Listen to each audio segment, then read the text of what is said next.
follow that. So it will be Mboya alafu Odera. Thank you. Hello, fellow leaders. Hello, fellow Kenyans. I call you leaders because indeed you are. I start by talking about the fact that you've said we read up above, Mali must be arrested. The reason you have said so, just for the purposes of understanding, his utterances that if it was him, angekuwa anaua 5,000 people every day, that is the protesters. That is uncalled for. He must be arrested. Secondly, I appreciate that amongst us are wise people, professionals, people with a lot of information. You've done your best to make sure that more understandings get to us. By this, we already know the specific things that even if we manage to succeed in the revolution and be there as the new government of the new Kenya, then it's obvious that many of us know what should be done right.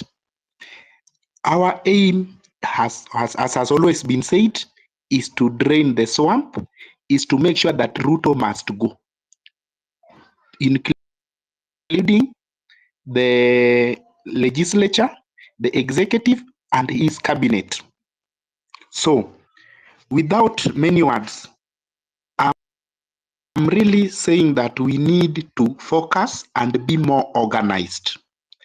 Indeed, by God's grace, we've been organized by a spirit, whereby we find ourselves speaking the same language, acting in the same way, and we don't know how did this happen.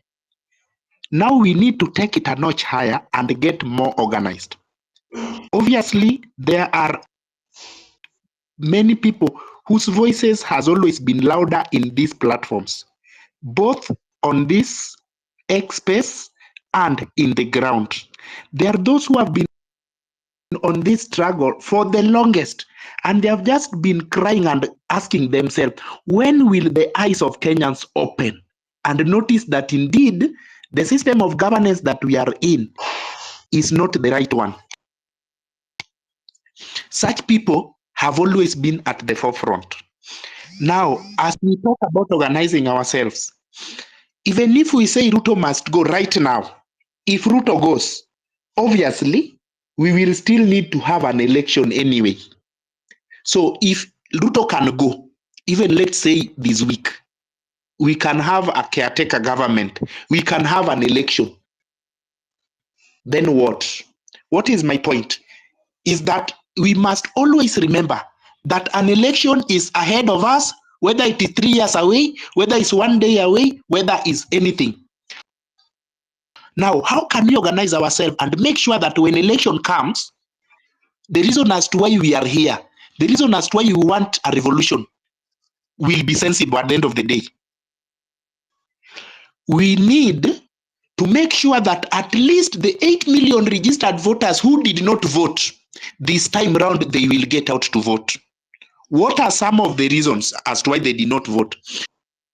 Some did not trust. They say, huwa tunapea Raila na hayashindi. So there are those who always wanted change, but they always do not go to vote.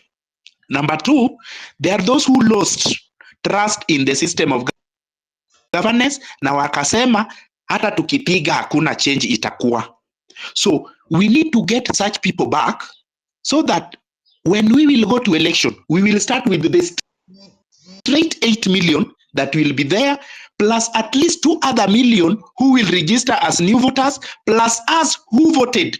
Those who divided our votes, 7 million to Ruto, 6 million to Raila. Let's give them 4 altogether.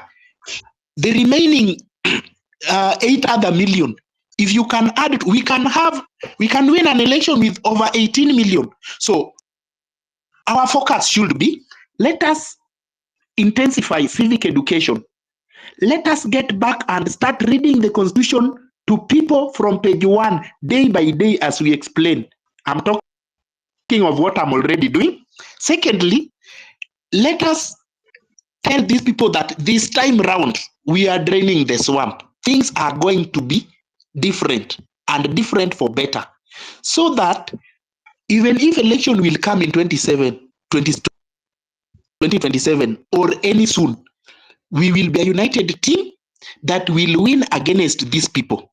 Also, organizing ourselves.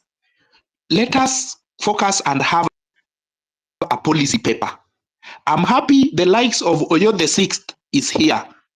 I don't know whether he's the sixth president of Kenya. I'm happy that Afrocentric is here. And many other people who have been vocal in championing this revolutionary process. Let us identify such people and come together.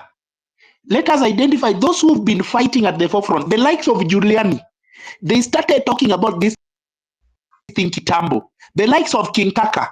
Let us bring these people on board. The likes of Eric Omondi. The likes of Omwansa M. Omwansa. The likes of Kasmuel Mkaure. The likes of Shakira Wafula. Let us bring these people on board amongst other professionals. Let us come up with a policy paper. Let us speak one voice, as many as we are. Organizing ourselves and coming together does not necessarily mean that we are going to identify one specific leader that the government can point out and look on how they can corrupt. No. Let's organize ourselves and speak one voice. Let me just leave it up to that point, hoping that majority of you have understood what I was trying to say. Asanteni sana.